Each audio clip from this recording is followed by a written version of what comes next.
到底喺深圳幾大面積嘅戶型先可以擁有到咁大嘅一個客廳呢？卓越萬悅花園喺皇崗口岸附近嘅一個舊舉大盤，173平嘅4房3衛就可以擁有到咁大一個大客廳啦。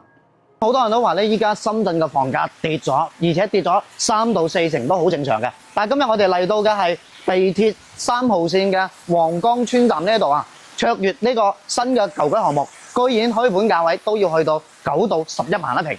咁呢個樓盤咧，到底點解可以賣到咁貴呢？項目位於我哋福田市區深圳中軸，北面咧就係蓮花山同埋市民中心福田嘅 CBD， 近距離新皇崗口岸。南面咧主要係同香港合作嘅河套深港科技合作創新園，整個皇崗村城市更新接近有200萬平嘅舊舉項目。咁卓越今次咧係一期賣緊嘅最高嗰棟1單元嘅總樓層45層5梯6戶。豪宅標準嘅梯戶比入住舒適，除咗喺市區攞地成本貴，仲有係開發難。咁另外咧就係開發商既然收得你10萬8萬嘅樓價，俾到嘅就係我哋豪宅嘅標準，入戶大堂各方面都好大氣嘅，所以有唔少嘅香港朋友同埋近幾年嘅後起之秀呢啲有錢仔都係買咗喺我哋呢個樓盤啦。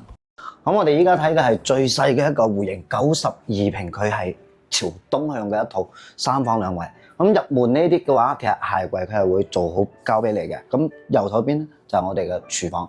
咁好精緻嘅一樣嘢咧就係喺呢一邊佢會預留咗一個冰箱位置，會喺呢一邊。咁全屋嘅裝修係屬於精裝嘅，含中央空調交流，雙龍抱珠嘅戶型。咁好處嘅地方咧就係咧，客廳、陽台以及兩邊嘅房間佢一樣都係屬於睇東面嘅。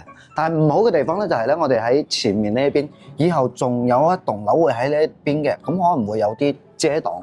但係咧樓間佢咧大概只有50米左右嘅。兩個此外咧，佢嗰個得房率 OK 嘅，因為整個樓盤裡面佢嘅得房率係要去到咗92%，屬於新規嘅項目啦，所以佢房間唔會太細。而且咧，仲要係做咗南北通，咁我哋嘅工圍一樣嘅3段式分離，唔單止裡面仲有一個設備間喺度。主臥室咧就喺對面呢邊啦，咁佢有一樣好好嘅地方就係270度嘅窗，所以咧點樣佢都會有陽光可以曬到入嚟。咁呢邊就屬於我哋嘅主衛生間啦。呢套咧就05戶型105平嘅，一樣係3房2衛。咁呢邊咧105平比92平嘅咧，佢就多出嚟咗10幾個平方啦，所以整體嘅客廳咧佢會大翻出嚟好多。而且咧呢個戶型朝向佢係屬於南向嘅，咁我哋感覺到嘅咧就係整個客廳呢邊有個橫廳，咁翻出嚟呢邊咧廳側陽台外面可以擺洗衣機之類啦，但係咧以後前面佢一樣會起樓，所以佢會有遮擋喺呢邊嘅。咁廚房呢個設計佢就會擺咗翻我哋嘅餐廳裏面，但係呢個廚房都足夠大噶啦。咁裏面咧一共咧就有2個房喺呢邊，其實事實上咧佢係3房嚟嘅。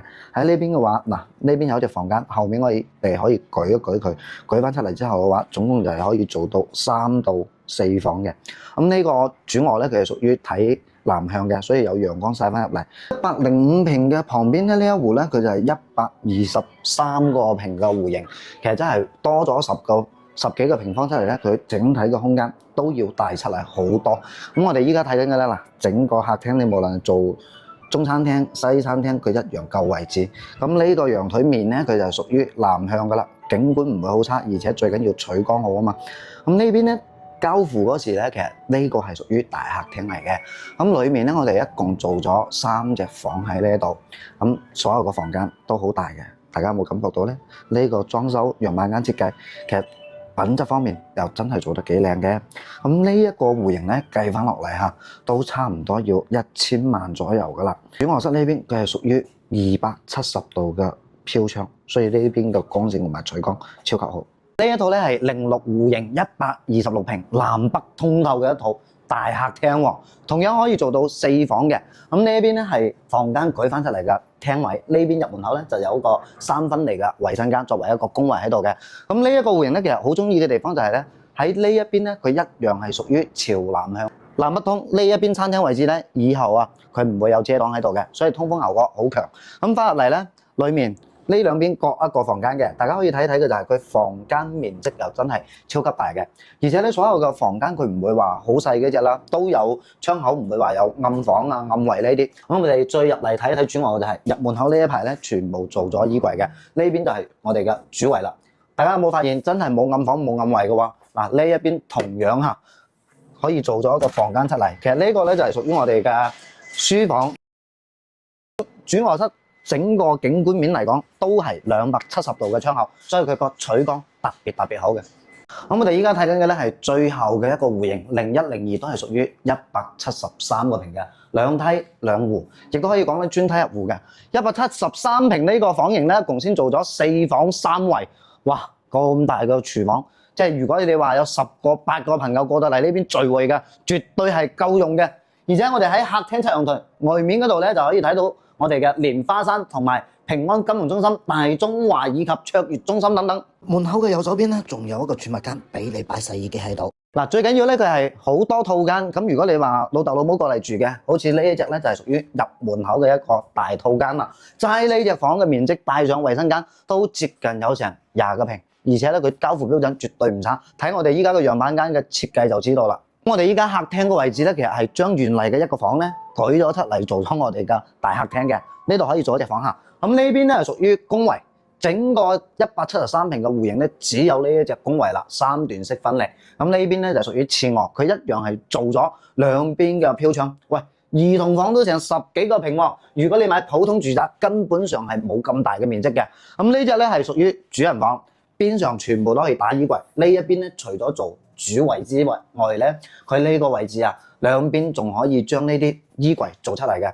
咁呢個咧就真係無敵啦，佢係屬於3面都有窗口，一路排過嚟。咁當然啦，如果你話要實用嘅話，中間呢一邊做翻衣櫃嘅，就係樣板間嘅設計，但係咧必不可少嘅。咁同樣咧喺呢一邊主卧嘅窗口睇翻出去，夜晚高樓層仲可以睇到燈光秀。